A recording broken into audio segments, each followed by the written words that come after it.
نحمده ونصلي على رسوله الكريم اما بعد فاعوذ بالله من الشيطان الرجيم بسم الله الرحمن الرحيم رب اشرح لي صدري ويسر لي امري واحلل عقدة من لساني يفقهوا قولي۔ میرے لیے انتہائی خوشی کی بات ہے کہ میں آج آپ سب کے درمیان میں موجود ہوں اور قرآن پاک کی بہت اچھی تلاوتیں سننے کا موقع ملا ہے مجھے۔ میں اندر جب بیٹھی تھی تو آپ سب کی آوازیں، خاص طور پر جو بھی قارئات پڑھ رہی تھیں، وہ میں سن رہی تھی۔ اللہ تعالیٰ آپ سب کے علم اور عمل میں برکت ڈالے اور ہم سب کو ان کاموں کی توفیق عطا فرمائے جو اللہ کی رضا کا سبب ہوں۔ اللہ تعالیٰ کا یہ ہم سب پر بہت بڑا احسان ہے کہ اس نے ہمیں قرآن کی محبت دی ہے۔ ہمیں اس محبت اور اس نعمت کی قدر کرنا ہے، اس پر شکر ادا کرنا ہے، اور جس قدر ہم شکر ادا کریں گے اللہ تعالیٰ اور زیادہ نعمت عطا فرمائے گا۔ قرآن مجید ایک ایسا سمندر ہے کہ جس کا کوئی کنارہ نہیں۔ آپ اس میں جتنا بھی غور و خوض کریں، جتنا بھی اس کو پڑھتے جائیں، کبھی بھی یہ دعویٰ نہیں کر سکتے کہ ہم نے اس کا حق ادا کر دیا یا ہم نے اس کو پوری طرح پا لیا۔ اس لیے دوسرے علوم کے برعکس قرآن مجید کا طالب علم مرتے دم تک طالب علم ہی رہتا ہے اور رہنا چاہیے، اور اس کی اس طلب میں کبھی بھی کمی نہیں آنی چاہیے۔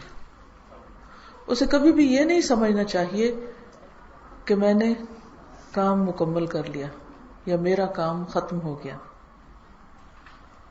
اس لیے جن بچیوں نے آج قرآن مجید مکمل کیا ہے ان سب کو میں دل کی انتہائی گہرائیوں سے مبارکباد دیتی ہوں، اور اس کے ساتھ ساتھ ان کو یہ نصیحت کرتی ہوں کہ وہ صاحب قرآن ہونے کا حق ادا کریں اور اس کے ساتھ مرتے دم تک تعلق مضبوط رکھیں، اور جب قیامت کے دن اٹھائی جائیں تو قرآن والوں میں سے اٹھائی جائیں جن کے لیے یہ پکارا جائے، پڑھتے جاؤ اور چڑھتے جاؤ، تمہاری آخری منزل یعنی بلندیوں میں آخری منزل وہ ہے جہاں تم آخری آیت مکمل کرو گے۔ اور یہ بھی کہ جس طرح تم دنیا میں پڑھتے تھے اسی طرح اب پڑھو، تو دنیا میں جتنا بھی زیادہ بہترین طریقے سے ہم اس کو پڑھ سکیں اور ٹھہر کے پڑھیں، ترتیل کے ساتھ، ورتل القرآن ترتیلا،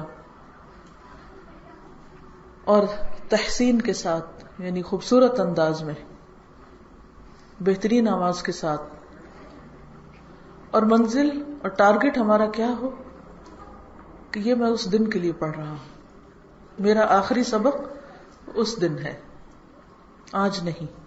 آج تو صرف ایک منزل کی تکمیل ہوئی، ایک درجہ چڑھے ہیں آپ، ایک حصہ پایا ہے، لیکن اصل حصہ تو وہاں ملنے والا ہے۔ اصل تکمیل کا دن وہ ہوگا جب آپ واقعی اپنی منزل کو پا لیں گے، اور اس کے لیے ابھی بہت ساری جد و جہد کرنی، بہت محنت کرنی۔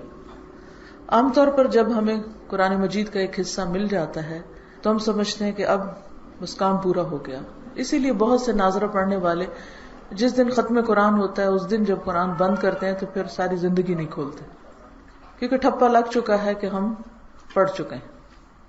اس کے بعد اگلا درجہ، اگلا مرحلہ، اگلی منزل، اس کی فکر نہیں رہتی۔ تو آپ ان لوگوں میں سے نہ ہوں کہ جن کا ختم قرآن ان کے کام کو، ان کی محنت کو اور اللہ کے اس راستے میں آگے بڑھنے کو ہی ختم کر دیتا ہے۔ ہم نے دنیا میں شہرت کے لیے یا دنیا میں کسی قسم کا اجر پانے کے لیے یہ نہیں پڑھا، ہم نے تو یہ سب کچھ اپنے رب کی رضا کے لیے پڑھا۔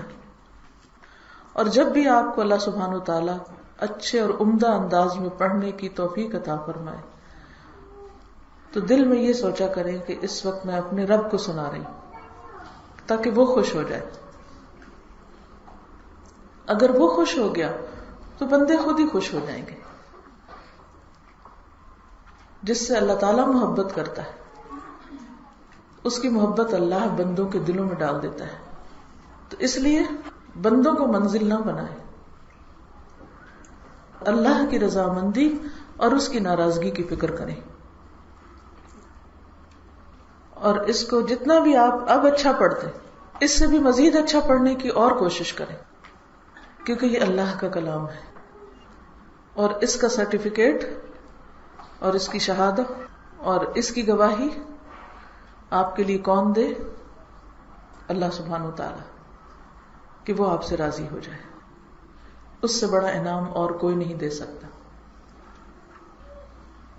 جب بندہ اللہ کے لیے پڑھتا ہے اور اللہ تعالیٰ اس سے خوش ہو جاتا ہے تو وہ خوشی پھر انسان کے دل میں بھی سرایت کر جاتی ہے. اس خوشی کے بعد پھر غم نہیں ہوتا، حقیقی خوشی ہوتی. تو انشاءاللہ مجھے امید ہے کہ آپ سب جو محنت اب تک کرتی رہی ہیں اس سے بھی زیادہ آئندہ کرتی رہیں گی اور اس کو بھولنے والوں میں شامل نہیں ہونا، کیونکہ آپ سب کو معلوم ہے کہ جو لوگ قرآن پاک یاد کر کے پڑھ کے اس کو بھلا دیں ان کی سزا کیا ہے.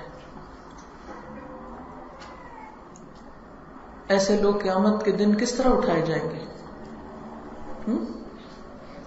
کیسے اٹھائے جائیں گے؟ اندھے. اور اس وقت وہ کہے گا کہ یا رب لما حشرتنی اعمی وقد كنت بصیرا قال كذلك اتتك آیاتنا فنسیتها وكذلك اليوم تنسى. تو ہم نے اس کو پڑھ کر بھلانا نہیں، اس کو یاد رکھنا ہے. کوئی بھی چیز، خواہ شادی ہو، بچے ہوں، کچھ بھی، آپ نے اس قرآن کو نہیں چھوڑنا. اور اس کے لیے آپ کے اپنے اندر موٹیویشن ہونی چاہیے. اس کا فیصلہ خود آپ نے اپنی طرف سے کرنا ہے، کوئی اور آپ کے بہاف پہ فیصلہ نہیں کر سکتا.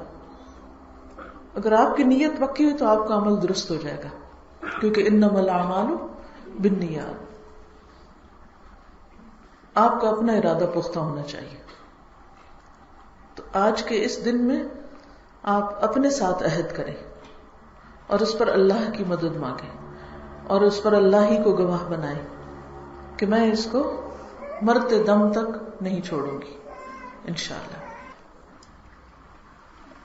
تو آج کی آپ کی اس تکمیل کے موقع پر آپ سب کے لیے چند نصیحتیں ہیں جو حسن بصری نے اپنے طالب علموں کو کی تھی. حسن بصری کون تھے اور انہوں نے کیا کہا؟ آئیں ان نصیحتوں کو دہراتے ہیں تاکہ ہم سب ان پر عمل کر سکیں. حسن بصری 21 ہجری میں مدینہ منورہ میں پیدا ہوئے. نبی صلی اللہ علیہ وسلم کی وفات کے تقریباً کتنے سال بعد؟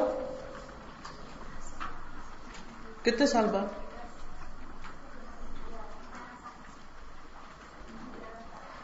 سال بعد. آپ کی والدہ ام المؤمنین حضرت ام سلمہ کی کنیز خیرہ تھی. یعنی آپ کی والدہ خیرہ ان کا نام تھا، وہ ام المؤمنین حضرت ام سلمہ کی کنیز تھی. حضرت ام سلمہ نے ہی ان کا نام حسن رکھا تھا. ام سلمہ کون تھی؟ آپ سب طالب علم بیٹھے ہیں، میں صرف آپ کو پڑھاؤں گی نہیں، پوچھوں گی بھی، آپ کا امتحان بھی ساتھ ساتھ ہے. ام سلمہ کون تھی؟ ام المؤمنین تھی. ان کی شادی کس سے ہوئی تھی؟ حضور صلی اللہ علیہ وسلم سے. حضرت ام سلمہ نے ہی ان کا نام حسن رکھا تھا اور انہی کے گھر ان کی پرورش ہوئی تھی. کن کے گھر؟ ام سلمہ کے گھر. اب آپ سوچ سکتے ہیں کہ حسن بصری جو تھے وہ کتنے خوش قسمت تھے کہ نبی صلی اللہ علیہ وسلم کی زوجہ محترمہ نے ان کو پالا تھا، ان کی تربیت کی تھی بچپن میں، حالانکہ وہ ایک غلام خاتون کے بچے تھے. آپ کے والد یسار حضرت زید بن ثابت کے غلام تھے. اب آپ دیکھیں، باپ بھی غلام، ماں بھی غلام، اور بچہ کہاں پہنچتا ہے؟ اس سے کیا بات پتہ چلتی؟ کہ غلامی کسی کے آگے بڑھنے کے راستے میں رکاوٹ نہیں. جب تک انسان خود اپنی قدر نہیں پہچانتا دوسرے بھی نہیں پہچانتے. اگر آپ خود ساری زندگی مسکین بنے رہیں گے اور اس پریشانی میں رہیں گے کہ میں غلام کی اولاد ہوں اور میرا جینے کا کوئی حق نہیں، یا مجھے پڑھنے کا حق نہیں، یا مجھے آگے بڑھنے کا حق نہیں، تو پھر آپ زندگی میں کچھ بھی نہیں کر سکتے.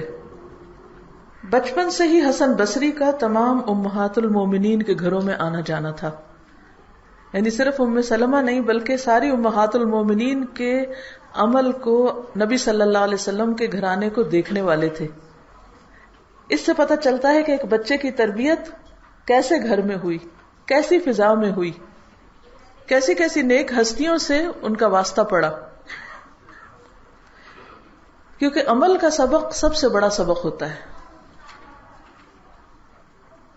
علماء کتابوں سے تیار نہیں ہوتے.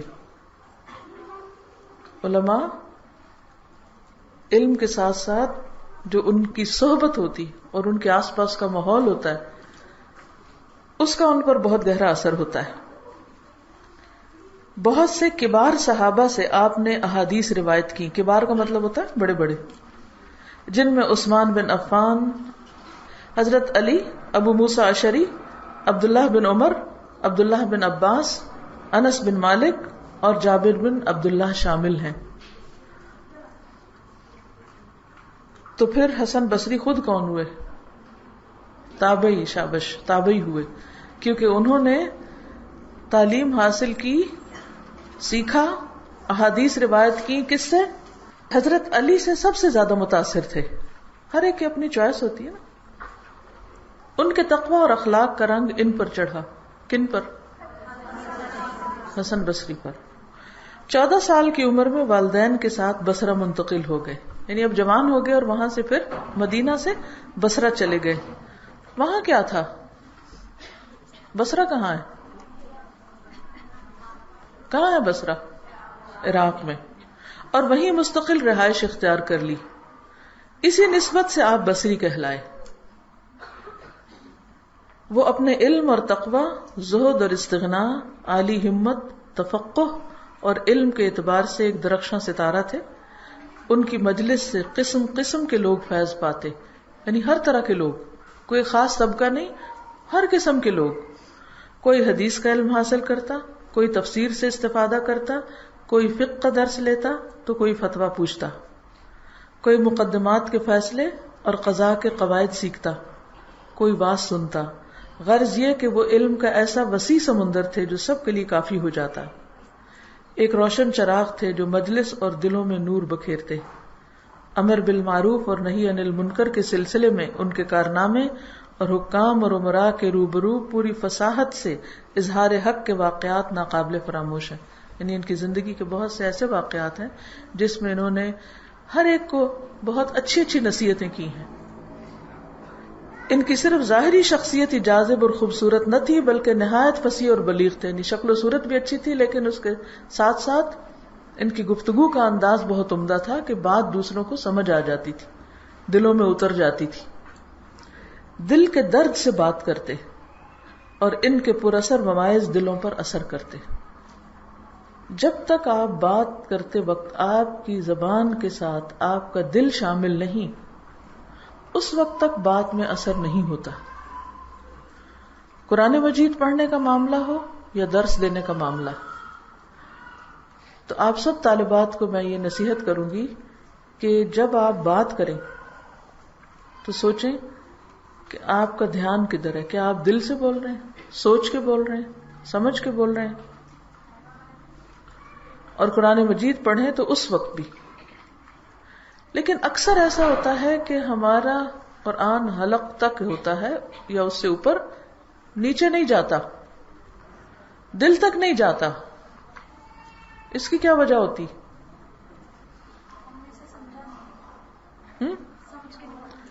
بہت سے لوگ ترجمہ بھی جانتے ہیں، سمجھے ہوئے بھی ہوتے ہیں، پھر بھی اندر نہیں بات اتری بھی ہوتی. کیوں؟ زبان اور دل کا فاصلہ بہت تھوڑا ہے. آپ دیکھیں نا، دل یہاں ہے اور یہاں زبان ہے، ایک بالشت بھی نہیں ہے اگر دیکھا جائے تو. لیکن بعض اوقات یہ فاصلہ سب سے بڑا فاصلہ ہوتا ہے. جتنا یہ فاصلہ کم ہوگا اتنی ہی بات پر اثر ہوگی.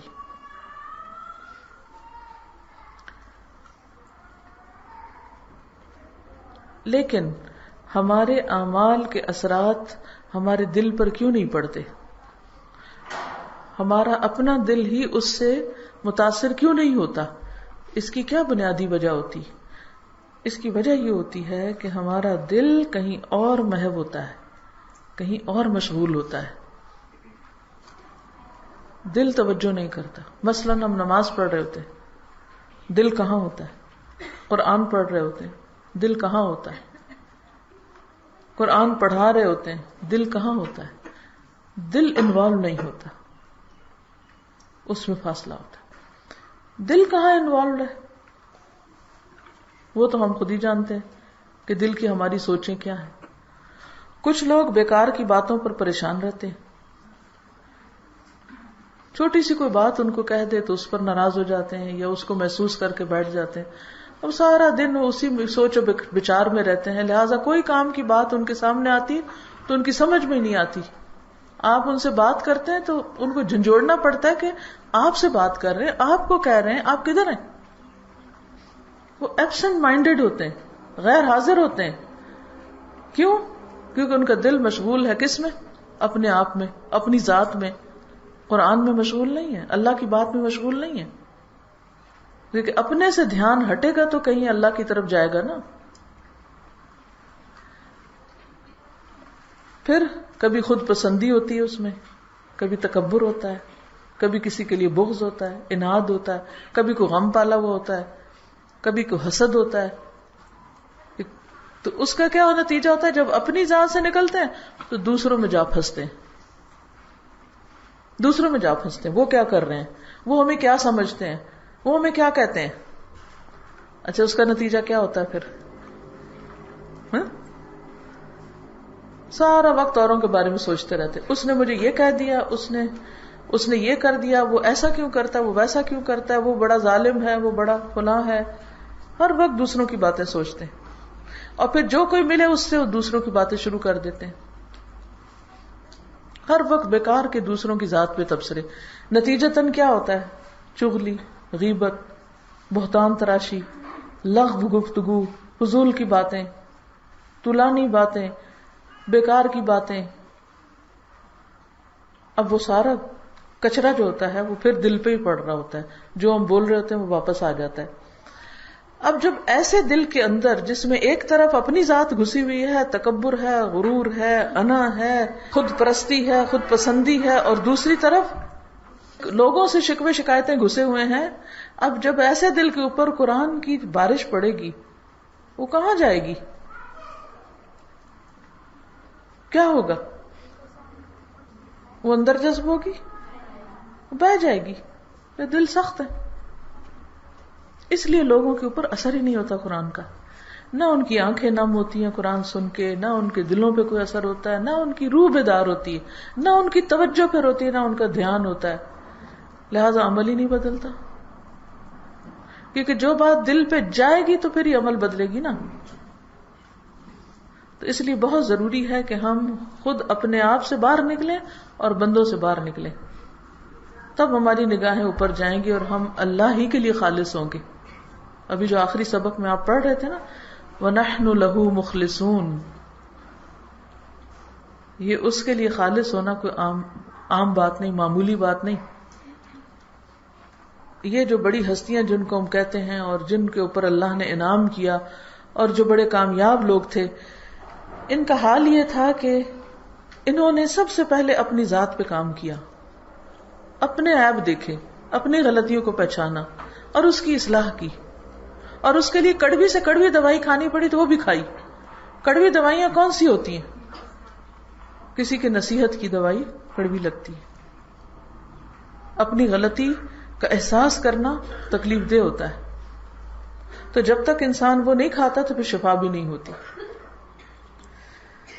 امام غزالی نے احیاء العلوم میں لکھا ہے کہ حسن بصری کا کلام انبیاء کے طرز کلام سے مناسبت رکھتا تھا اور ان کا طرز زندگی صحابہ کرام کے طرز زندگی سے بہت مشابہ تھا. آپ کی وفات سے قبل بصرہ کے ایک شخص نے اپنا خواب ابن سیرین کو سنایا، وہ بھی تابعی تھے جو خوابوں کی بہترین تعبیر کرتے تھے، کہ آسمان سے ایک پرندہ آیا اور بصرہ کی مسجد کا سب سے خوبصورت پتھر اپنی چونچ میں اٹھا کے لے گیا۔ یہ سن کر ابن سیرین نے کہا کہ حسن بصری جیسا صاحب علم و عمل جلد بصرہ سے دار فانی کو کوچ کر جائے گا، یعنی وفات ہو جائے گی، لہذا کچھ ہی دنوں بعد وہ دنیا سے رخصت ہو گئے۔ 60 سال کی طویل مدت انہوں نے دعوت و اصلاح میں گزاری، کئی نفوس کو ان کی وجہ سے ایمان کی حلاوت نصیب ہوئی، اور بکثرت لوگ ان کی تقریروں اور مجلسوں میں شامل ہو کر تائب ہوئے، انہوں نے توبہ کی اپنے گناہوں سے اور درست دین کو اپنایا۔ عوام بن حوشب کہتے ہیں حسن بصری نے 60 برس تک اپنی قوم میں وہ کام کیا جو انبیاء کرام اپنی امتوں میں کرتے تھے، کیونکہ علماء جو ہوتے ہیں وہ انبیاء کے وارث ہوتے ہیں۔ جب انبیاء چلے جاتے ہیں تو بعد میں وہ کام کون کرتا ہے؟ علماء کرتے ہیں۔ تو حسن بصری ان لوگوں میں سے تھے جنہوں نے اس وراثت کا حق ادا کیا۔ 1 رجب 110 ہجری جمعرات اور جمعہ کے درمیانی شب حسن بصری نے اپنے رب کی صدا پہ لبیک کہتے ہوئے اپنی جان آفرین کے سپرد کی۔ انا للہ و انا الیہ راجعون۔ حسن بصری کا خط ایک طالب علم کے نام۔ تو جیسے میں نے شروع میں عرض کی تھی کہ ہم سب کو کیا کرنا ہے؟ ساری زندگی طالب علم رہنا۔ طالب کون ہوتا ہے؟ چاہنے والا۔ تو ہماری چاہت کیا رہے؟ رب زدنی علما۔ یا طالب العلم سلام علیک و بعد۔ اے طالب علم یاد کرو اور اس کی نگہبانی کرو، کیونکہ علم بھولنا اس کی آفت ہے اور باہمی مذاکرہ اس کی زندگی ہے۔ اگر بھولنے کی بیماری نہ ہوتی تو علماء بہت زیادہ ہوتے۔ اب قرآن مجید کا بھی کیا ہوتا ہے، ایک دفعہ یاد کرنے کے بعد پھر بھولنے لگتا ہے، تو پھر اس کو یاد رکھنا پڑتا ہے نا، بار بار پڑھنا پڑتا ہے۔ تو مذاکرہ یعنی بار بار اس کا ذکر کرنا، باہم دوسروں کے ساتھ مل کے سننا سنانا، ڈسکشن کرنا، یہ علم کا زندہ کرنا ہے۔ قرآن کے ساتھ تعلق کو اپنے اوپر لازم کر لو۔ اللہ کی قسم اگر تم قرآن پڑھنے کے ساتھ ساتھ اس پر ایمان بھی لے آؤ تو دنیا کے معاملے میں تمہیں بہت غم آئیں گے اور تم بہت زیادہ خوف زدہ رہو گے۔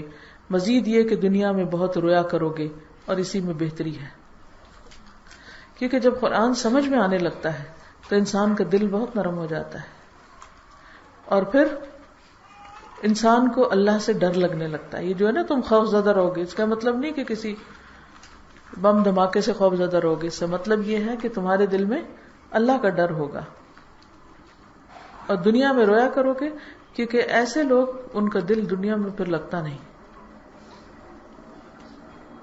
اور اسی میں بہتری ہے۔ ہوش، اے طالب علم ہوش میں آؤ۔ اچھی روایات جا چکی ہیں اور بری روایات باقی رہ گئی ہیں، اور مسلمانوں میں سے جو بھی موجود ہیں غمگین اور پریشان ہیں۔ ابھی حسن بصری کا دور ہے، نبی صلی اللہ علیہ وسلم کی وفات کو ابھی کچھ ہی سال ہوئے، تو اس وقت وہ کہہ رہے ہیں کہ اب مسلمان غمگین اور پریشان ہیں، کیونکہ حضرت عمر کی وفات کے بعد فتنوں کا دور آ گیا تھا، مسلمانوں میں ہی باہم لڑائیاں جھگڑے شروع ہو گئے تھے۔ اے لڑکے تم پر افسوس، کیا تم درہم و دینار کی تلاش میں ہو؟ یعنی تم طالب علم ہو نہ کہ طالب دینار۔ درہم و دینار تو برے دوست ہیں، یہ تم سے ضائع ہو جائیں گے مگر تجھے کوئی فائدہ نہ دیں گے۔ مومن صبح شام مغموم رہتا ہے، مگر وہ اس حال میں بھی یقین کے ساتھ رہتا ہے، اسے اتنی خوراک کافی ہے جو بکری کے چھوٹے بچے کو کافی ہو، مٹھی بھر کھجور اور چلو بھر پانی۔ یعنی بہت زیادہ مال کمانے کی حرص تمہیں نہ ہو، کیونکہ تمہاری ضروریات مختصر ہیں۔ دنیا کیا ہے؟ موت نے دنیا کو رسوا کر دیا کہ کسی سمجھدار شخص کی خوشی چھوڑی ہی نہیں۔ یعنی موت ایسی چیز ہے کہ جو دنیا کی ساری رونقیں اور ساری خوشیاں سب ختم کر کے رکھ دیتی۔ اگر انسان بہت کچھ بھی کما لے بہت بڑا گھر بھی بنا لے اور طرح طرح کی نعمتیں لا کے رکھ دے، ایک موت کا جھٹکا کافی ہے سب کچھ چھیننے کے لیے. تو عقل مند وہ ہے جو اپنی آخرت کے لیے جمع کراتا رہے. اے طالب علم، اپنی فکر کو یکسو کر لو، یعنی فوکسڈ رہو، جو سن رہے ہو پڑھ رہے ہو اسی پہ توجہ رکھو. تمہارے متفرق معاملات جمع ہو جائیں گے اور تمہارا دل نرم ہو جائے گا.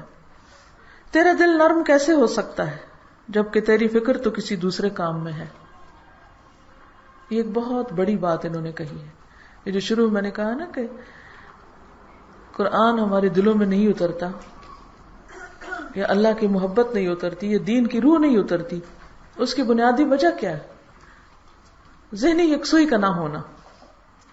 عین علم حاصل کرتے وقت علم کی مجلس میں بھی توجہ ادھر ادھر ہونا. ایسے وقت میں یا کتاب کو دیکھتے ہیں یا استاد کو دیکھتے ہیں. آتے جاتے لوگوں کو دیکھنا یا ادھر ادھر کی چیزوں پہ توجہ کرنا یا کبھی کہیں کچھ اور پڑھنے لگنا، تو پھر یہاں بیٹھنے کا تو مقصد ہی کوئی نہیں. تو انسان کی توجہ کس چیز پر ہے وہ اس کی نگاہوں سے پتہ چلتی کہ اس کا دھیان کہاں ہے. اگر وہ سیکھ رہا ہے جو اس وقت پڑھایا جا رہا ہے تو پھر اس کی نظر کتاب سے نہیں ہٹے گی یا استاد سے نہیں ہٹے گی. تو اپنی فکر کو کیا کرو؟ مجتمع کرو، فوکس کرو، اور اس کی بھی پریکٹس کرنی پڑتی ہے. اپنے آپ کو خود پلٹ پلٹ کے لانا پڑتا ہے اس کی طرف. ہر کوئی اپنی مصروفیت ہی کی فکر میں صبح کرتا ہے، اور جو جس بات کو زیادہ اہم سمجھتا ہو اسی کو زیادہ یاد رکھتا ہے. کیا مطلب ہے اس کا؟ کوئی بتائے گا آپ میں سے؟ کیا سمجھ میں آیا؟ کس چیز کو یاد رکھا جاتا ہے؟ جیسے کہ انسان کے دل میں محبت ہوتی ہے والدین کی، مطلب تذکرہ کرتے ہیں مجھے میری ماں یاد آ رہی ہے. اس طرح جب انسان کے دل میں اپنے علم کی محبت ہوگی تو انسان کے علم کا تذکرہ ہے. بالکل، شابش. یعنی انسان جس چیز کو اہم سمجھتا ہے اسی کو یاد کرتا ہے، اسی کا ذکر کرتا ہے، اسی کا تذکرہ کرتا ہے، اس کی گفتگو اسی کے گرد گھومتی ہے. حقیقت یہ ہے کہ جس نے آخرت کی فکر نہ کی اس کی دنیا کی حیثیت بھی کچھ نہیں، اور جس نے اپنی دنیا کو آخرت پر ترجیح دی اس کی نہ دنیا رہی نہ آخرت رہی. کیونکہ دنیا نے تو جانا ہی جانا ہے، تو آخرت اس لیے نہیں ملی کہ آخرت کی فکر ہی نہیں تھی اس کو. اس نے آخرت کے لیے کچھ کیا ہی نہیں. من کان یرید العاجلۃ عجلنا له فیہا ما نشاء لمن نرید. جو شخص دنیا کی بھلائی چاہتا ہو تو جتنا ہم چاہتے ہیں اس کو جلدی سے دنیا میں دے دیتے ہیں. ٹھیک ہے نا؟ تو اگر ہم دنیا چاہتے ہیں تو دنیا مل جائے گی، لیکن آخرت کے لیے کچھ نہیں رہے گا. پھر عقل مند بنو، غور و فکر کرو. سمجھدار لوگ کہا کرتے تھے کہ دانا شخص کی زبان اس کے دل کے پیچھے ہوتی. عقل مند کی زبان دل کے پیچھے ہوتی، نہیں سمجھ کے بولتا ہے. جب وہ بولنے کا ارادہ کرتا ہے تو اپنے دل کی طرف رجوع کرتا ہے. اگر بات اس کے فائدے کی ہو تو کرتا ہے، اگر نقصان کی ہو تو رک جاتا ہے.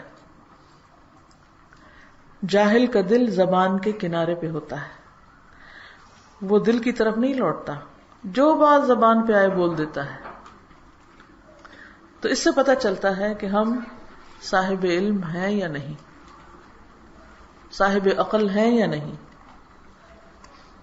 کیا سیکھا، کیا سمجھا؟ بولے، مجھے پتہ چلے کیا سمجھا. ہاتھ کھڑا کریں. کون ہوتا ہے عقل مند؟ ہاں